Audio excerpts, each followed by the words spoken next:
I would take my hand and just pull the grass out.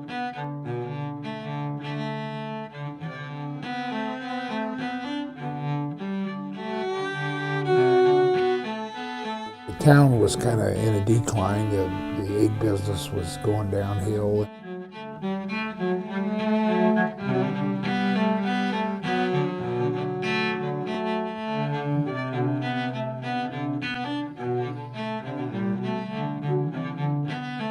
It happened to be a night of the ball game, and we were going to the ball game.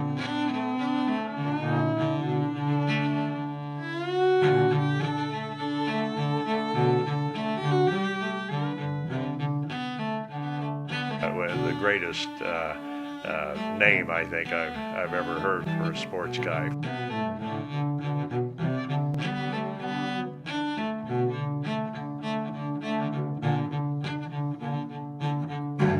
We were all excited. They were playing a football game, and it wasn't a high school game.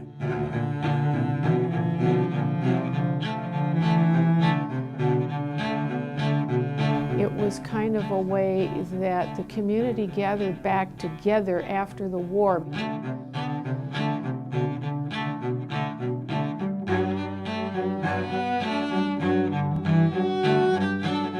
Today we're filming in the Petaluma Historical Museum and Library, and our subject of this episode is the famed football team, the Petaluma Leghorns.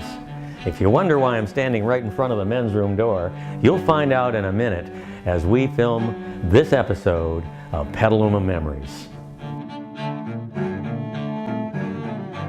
I guess it was in 1946, Bob Acorn and Gene Benedetti were talking one day, and they said, well, let's start talking about a football team. And with a couple of other businessmen in Petaluma, formed the, got the money, or the fellows that were here. One owned a sporting goods store, and he says, well, I'll buy the uniforms and what have you and that.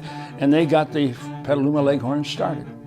And they played one game in 46, and then they started with a regular season in 47. Of course, World War II had just ended in 1945, and a lot of these fellows had participated in the war and whatever, and they'd played college football or they'd played some certain things, and they came back, and my uncle Shorty had this idea, well, gee, because he had played football, and he had this idea, let's get a team together, and because a lot of guys wanted to play football, and they hadn't gotten it out of their system yet. The first game was played in 1946. It was an Armistice Day game, and they played the USF Frosh, and they lost a bit, but it was the stands were packed, and it was a rural area, and there wasn't an awful lot to do sometimes, so a lot of people turned out, and the response was so good that they decided to continue into a full season the next year. Interesting. My dad's and my Uncle Gene, or Uncle Shorty, were very close. And of course, when the Leghorns started, they needed some funding and that type of stuff. And of course, my dad was there to help them do that and whatever. And my dad was also in the laundry business. And of course, he provided the towels and he washed the uniforms for the Leghorns. And he did that for almost the whole time that the Leghorns were in business. The town was kind of in a decline. The egg business was going downhill, and Petaluma just needed an uplifting, and the Leghorns just became, if you weren't at the Leghorn game on Saturday night or Sunday afternoon, you weren't living. Well, when I first heard of the Leghorns, I was, I can figure, I was 12 or 12 and a half years old, and the word had gone all around town that some of the old Petaluma boys who had been in the war were back home, and they were going to play a football game against the University of San Francisco freshmen. And my folks took me to the game, and I remember that, we were all excited. They were playing a football game, and it wasn't a high school game. Dad was teaching and coaching football at Santa Rosa Junior College. He was not able to afford the things that he wanted for his family going forward, and a growing family at that. So he was asked to come and work for Petaluma Cooperative Creamery by George Dondero, the then president and general manager of the co-op. Asked my father to come to work. Dad was coaching and teaching, and he wanted his career to be one of coaching football. He said no to George Dondero, and George kept the pressure up, I think, on my father, to the point where Dad finally came down and had a personal interview with George at the creamery, thought about it, and basically made an offer to my father that he couldn't refuse, and that was to come to work at the co-op. Dad left coaching, and that was painful for my father. But he went to work at the co-op with the promise from George Dondero that work would not interfere with the Leghorns that were just being founded. And so George Dondero, to the contrary, said, not only will it not interfere, but if you would like me and the co-op to help you financially with the Leghorns, we would be happy to. We would be happy to put our money and talent towards helping you out. And Dad said, no, this team will remain independent. We'll have no major sponsors of any sort, and we're going to do it ourselves. We meaning the players.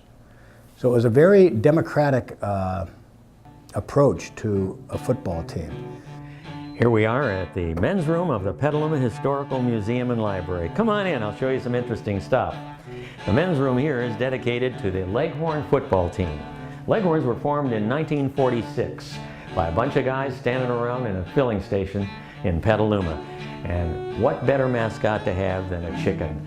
Petaluma was the chicken capital of the world at that time, and the Leghorn chicken was the #1 chicken. So they chose the Leghorn. The Leghorns were an amazing success right from point A. Sold out in the first game in November of 1946. Soon they had 4,000 people attending. Mind you, that's in a town of just 10,000. Amazing success. The Leghorn individuals who played on that team went on to be big business successes as well. And they wore these leather helmets. Now, these were discontinued in the 1950s. What a success. 90 wins, only 32 losses, and 3 ties in their 12 years. And I might add, juvenile delinquency in Petaluma went down during those years, during the fall of those years. Great team, the Leghorns. They helped everything.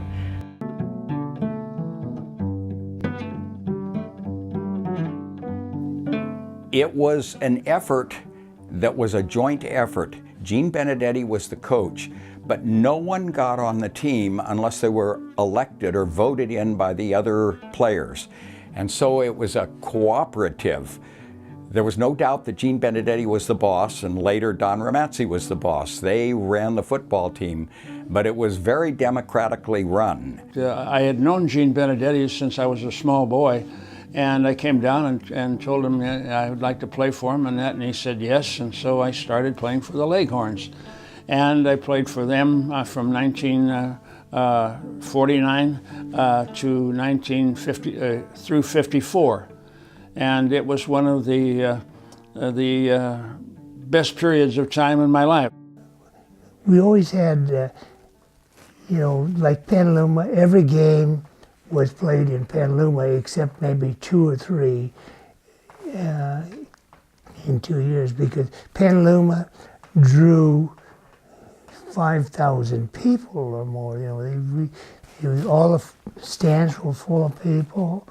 There were people lined up all around the football field to see us play. During the war, there was a lot of time between invasions. And that time my father used to hone his skills on football from a coaching perspective. And he had playbooks of plays that he had worked on and developed while on R&R, if you will, between invasions of North Africa, Sicily, Salerno, Anzio, and finally Normandy. Between those invasions there was time, and that's where he dedicated to learning more and more about football.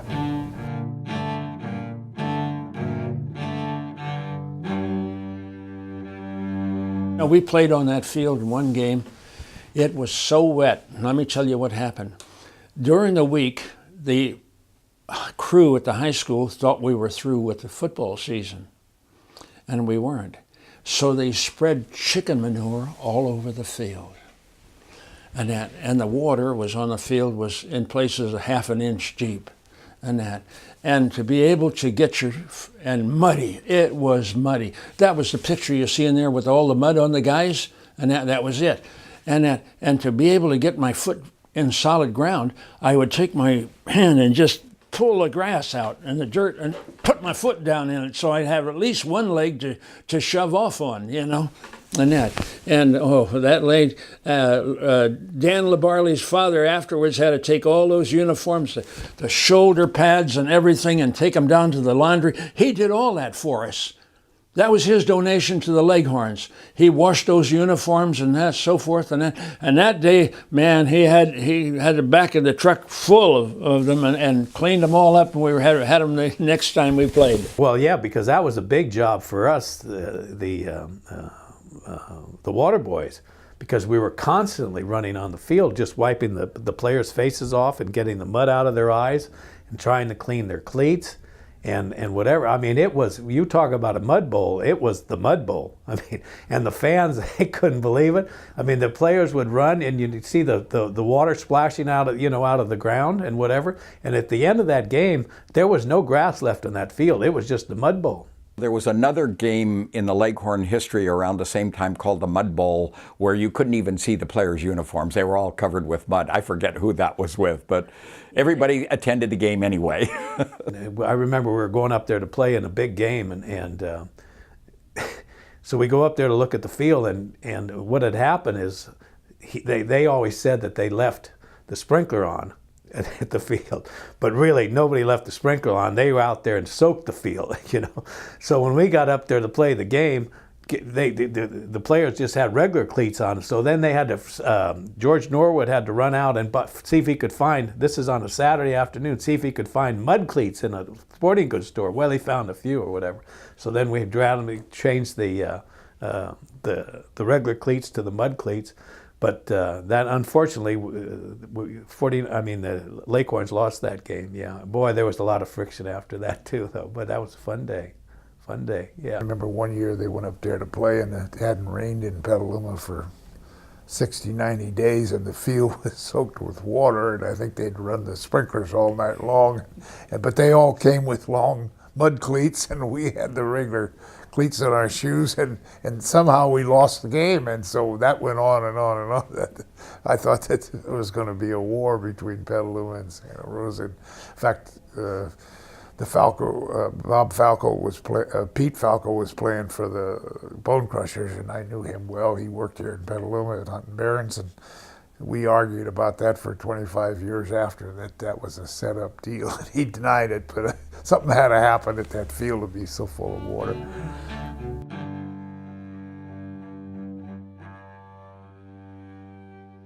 Well, yeah, they had, every year they had the Egg Bowl charity game.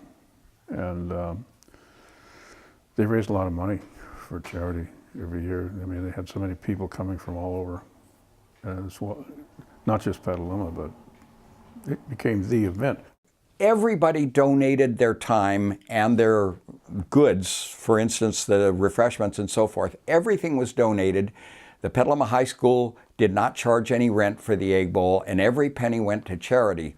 They gave, I remember reading the amounts they had given. After a few years, they had given $17,000, which in today's dollars would be over $100,000 to charity. It represented a substantial amount of money. Gene Benedetti would come and say, look, we have people that need a hospital bed, and we'd like to purchase that bed for the people. And we'd say, sure, the money's there. If you have the money, spend it, buy it. And we had one of the, just a minute now, storage van people who the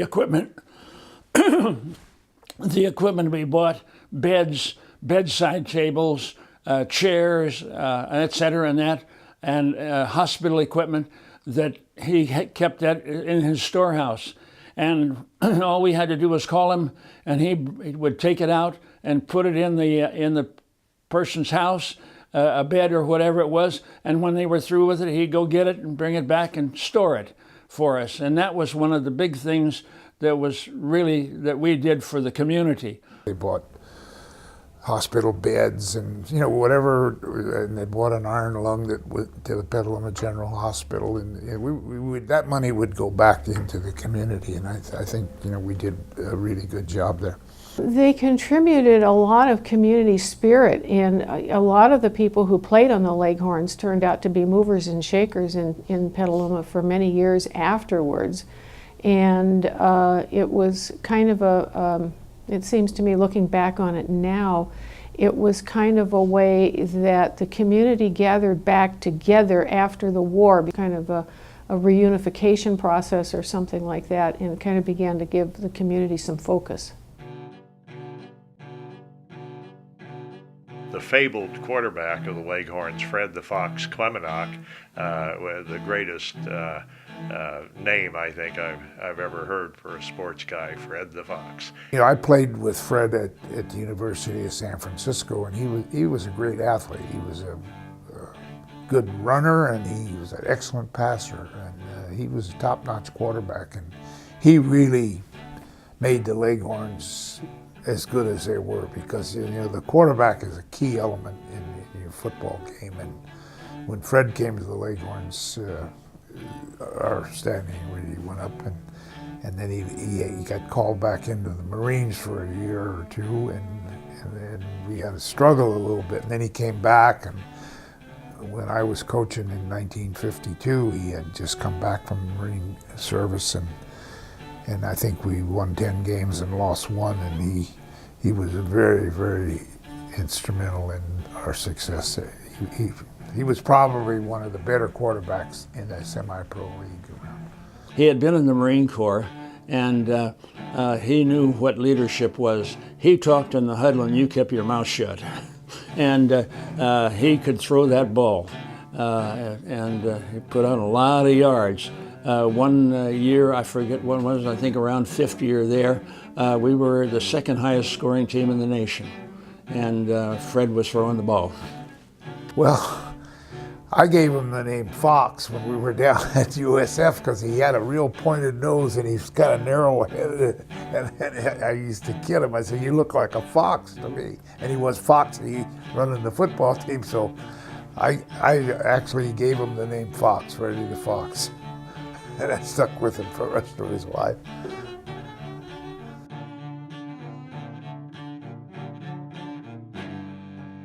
Most teams are named after ferocious names, you know, like the Lions and the Tigers and the Windbreakers and the this, that, and the other thing, you know, and here we have chicken. And, you know, boy, we got a lot of Snickers throughout the world, but all you got to do is just knock a lot of those people in their butts, and we did that. And we won by big margins, and it shut a lot of people up. But it was fun. We didn't care if we were named after a chicken or not. The rivalries, the one that was always important to us was beating Santa Rosa, and especially after they in '48 upset the Leghorns. Playing Santa Rosa was a must-win, and I don't think that they ever beat us again in those years. There might have been once, but that was important. And then the big teams that come out of Los Angeles, Eagle Rock Athletic Club in Los Angeles, who had on the roster the boys from UCLA, USC, and the big junior colleges down that way. That was a big one, and then there was, of course, there was the South San Francisco Windbreakers, a team down there that was always a tough game. In fact, we lost a couple of, I think, lost one and tied one to the South San Francisco Windbreakers. They always had good teams, and that was a big rivalry. Oh, there was one in San Francisco called Horse Trader Ed's, and he was a big used car salesman down there. And he would go around and he would scout up the college kids and say he would pay them $125 a game if they would play for him. And they came up and tried to beat us, and that. They weren't very successful.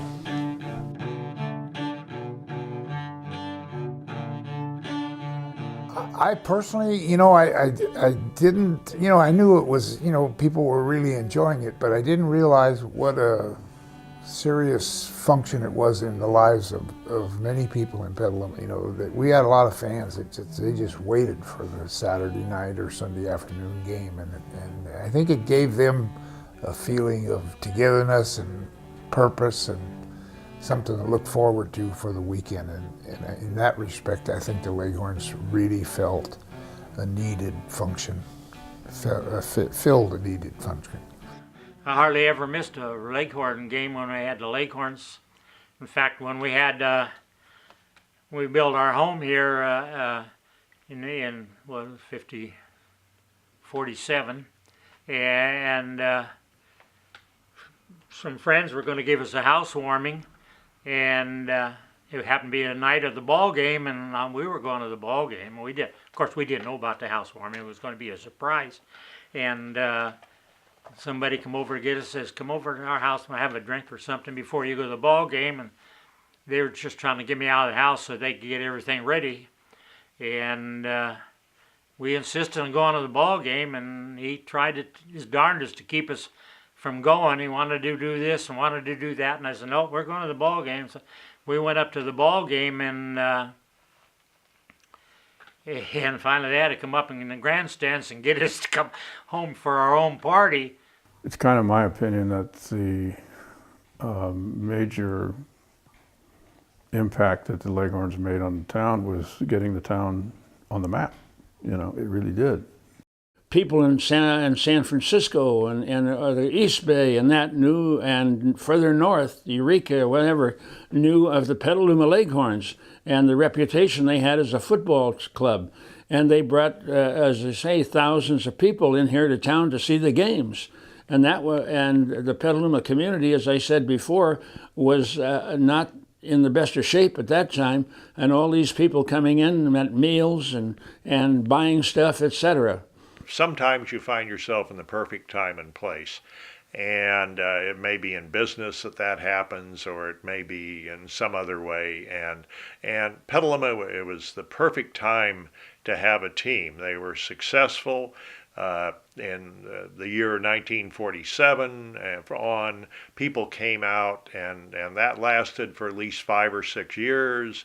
There was an Egg Bowl game, and people really set their schedules around the Leghorn. It was kind of a gradual decline of the team. I think it got, in maybe the last year, they even had to cancel some games, for the simple reason that there was not the interest anymore. They didn't have enough players to play the game. So it was a gradual progression. I think the last big year might have been 56, maybe. I had played for 1955 and 1956, which weren't very successful years, and they played for 1957 and 1958. And again, there wasn't any money to operate. People weren't going to games, so we had passed the time where it became so important, and we thought, oh, okay, it's gone. We realize it. And we were all watching the 49ers on television then. That kind of took its place. For those of us who know the Petaluma Leghorn team, the name Gene Benedetti is primary. Gene was the inspiration. He was the coach. He played on the team too. Gene Benedetti donated his personal scrapbook to the Petaluma Museum, and we have that here. I'd like to show you something. Here's a program from the Petaluma Leghorns 1950 game. Price of the program, only 10 cents. Price of the ticket, $1.50. The Leghorns practiced at McNear Park here in Petaluma, and they played their game at the Petaluma High School football field, which was called Durst Field. Very fortunate to have a place in which to play their games, and because of that, they hosted most of the games. A lot of the teams coming in were military teams, and the Leghorns ran up such scores as 77-0, 58-0, and when they beat the Oakland All-Stars 101-0, it made national news through San Francisco radio personality Ira Blue, who was a big fan. Imagine 101-0, just a bunch of guys getting together in a service station, and they formed a team so powerful.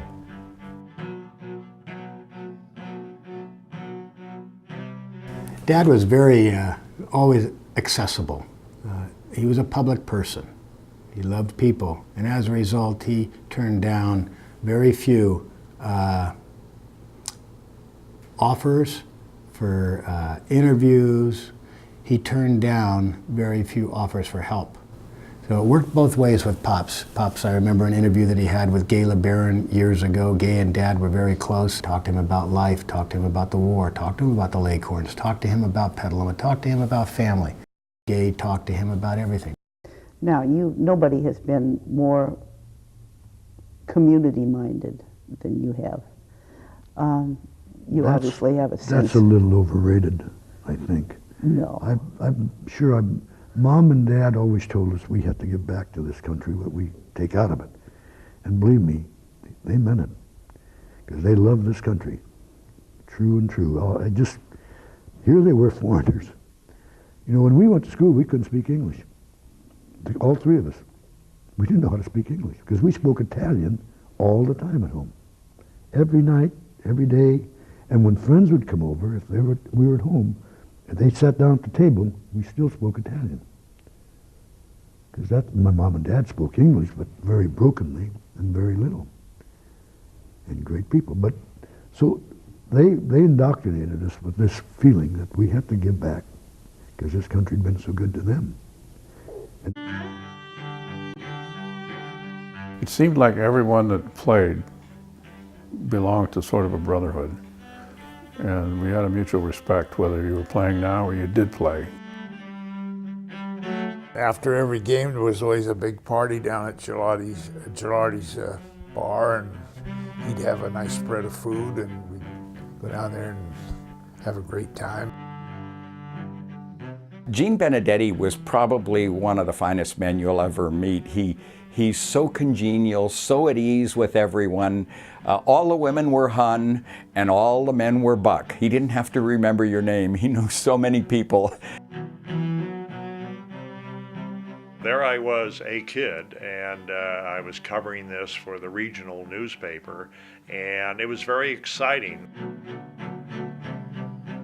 The people I got to know, whether they were actually players or staff or fans, they're just neat people.